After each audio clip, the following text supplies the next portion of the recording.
Smokin Tobacco's coverage of the 2022 PCA trade show is brought to you by Drew Estate, the rebirth of cigars. Hey everybody, Matt Tabacco from SmokinTobacco.com. I am here at PCA 2022 in Las Vegas, Nevada with none other than Executive Director of the PCA, Mr. Scott Pearce. Scott, how are you? I'm great, Matthew. How are you doing? I'm doing great. I'm doing great. And hello to the lovely woman behind the camera, the newlywed, Mrs. Nicole. Good to see you both. It's great to see you. We're happy to be here. It's, 2021 was a very unique show. Yeah. You guys put that show together in 100 days. Yeah. There was no certainty that there wasn't going to be a show. Correct. With the pandemic. Now I think we're kind of back to a full force show. Yeah, for the most part. Tell us about, how's the attendance so far? Are we seeing it seems busier, but, how has the attendance been this year versus last year? Yeah, so a couple of things. When we first opened registration out of the gate, it exploded because we've been doing these state-of-play packages where we incentivize folks to stay on property. And so people are really excited about that. They get a couple goodies, early entrance, things like that. So we shot out of the gate really strong with registration, and then it just kind of kept steady, and we were tracking really well ahead of where we were pre-pandemic. 2016 was a year when we first came back to this facility, and it was one of the highest attended shows for retailers, kind of really almost in the past 20 years. So this year was tracking right along with that. So right now, as I looked at registration, I think yesterday, well over 2,000 badges, over 700 and some odd accounts. So it's tracking right in line with 2019, which was a high year, and 2016. So it's, both of those years were years we returned back to Vegas to this facility. So it feels pre-pandemic. It also is a lot busier too because we've walled off Hall C. Obviously, people know that there's some of the larger booths that aren't here. So it creates a much more intimate opportunity for folks. So It feels good. People are excited, having a good time. Great to be back together. Lots of good business going on. Now, I know that the contract ends with the Sands Expo Hall next year, right? Correct. So are we looking at staying around the same area? What are we looking at beyond that? Yeah, absolutely. So I detailed this in the annual meeting a little bit, kind of going through the process. We put out an RFP to over 30 different locations that we'd be interested in holding us. So we've got to get it the right size because this is a large area, and they got to let us smoke, right? And so when it finally comes back to where the places where we can smoke, we've got a few options. So we're listening to our members, and a lot of members say, hey, let's try to get this earlier in the year. We prefer better buying patterns in the spring. So we do that. And then so what's come down to, we're asking our members, would you rather be here in July? And the only other option at this point is New Orleans in April. So we're asking our members to give us feedback. We're going to put out some surveys and try to give the members what they want in that regard.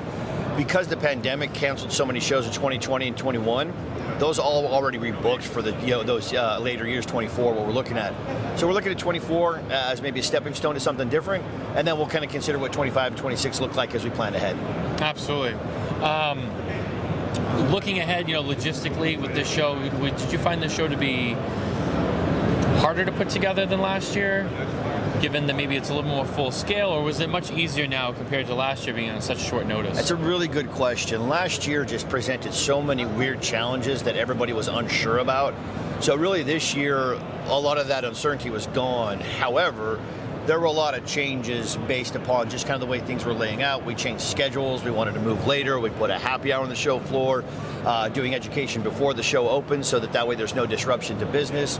So in some ways, when you're doing new things, they can be a little bit more disruptive and challenging. So getting good feedback.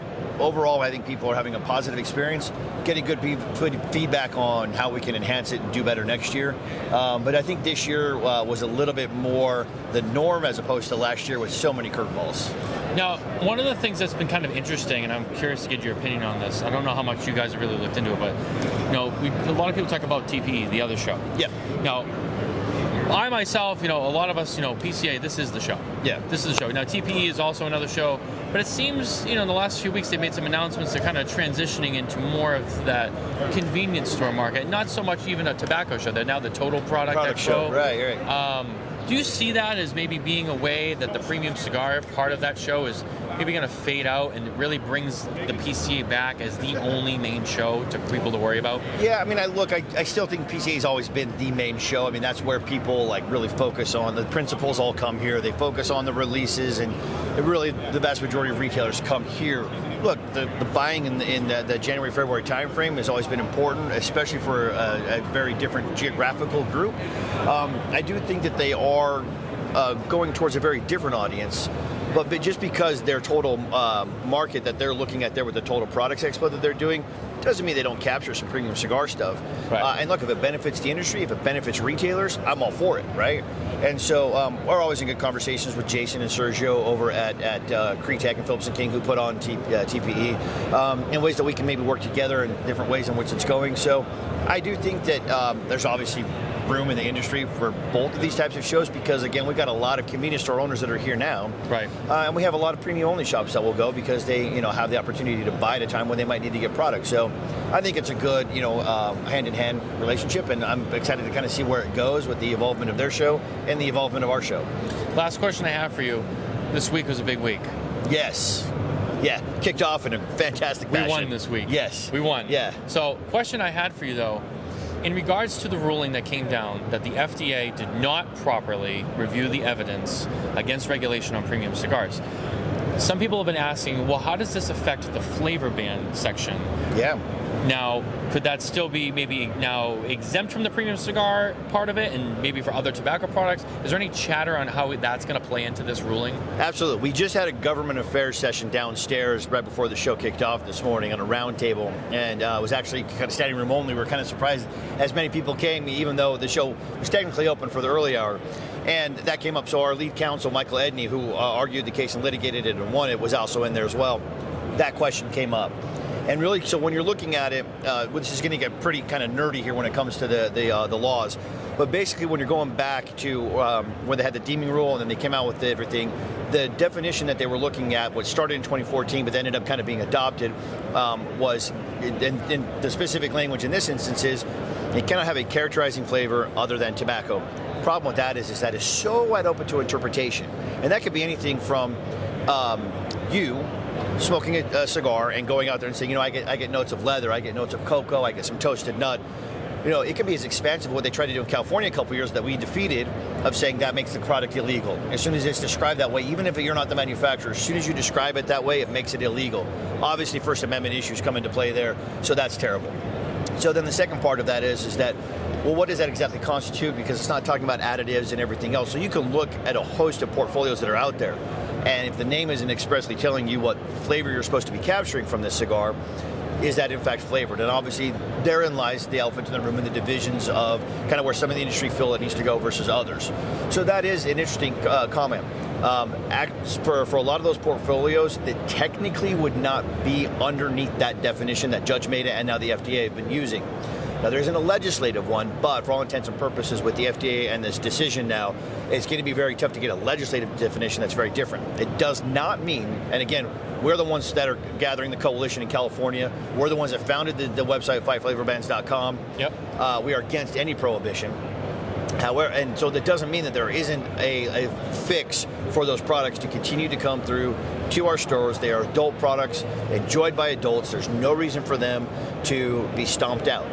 It just means that under this particular avenue, the way that it has been defined as a premium cigar presents us different options about the ways in which we go about making sure that they are protected and can come to market. And that's all it means for us as PCA.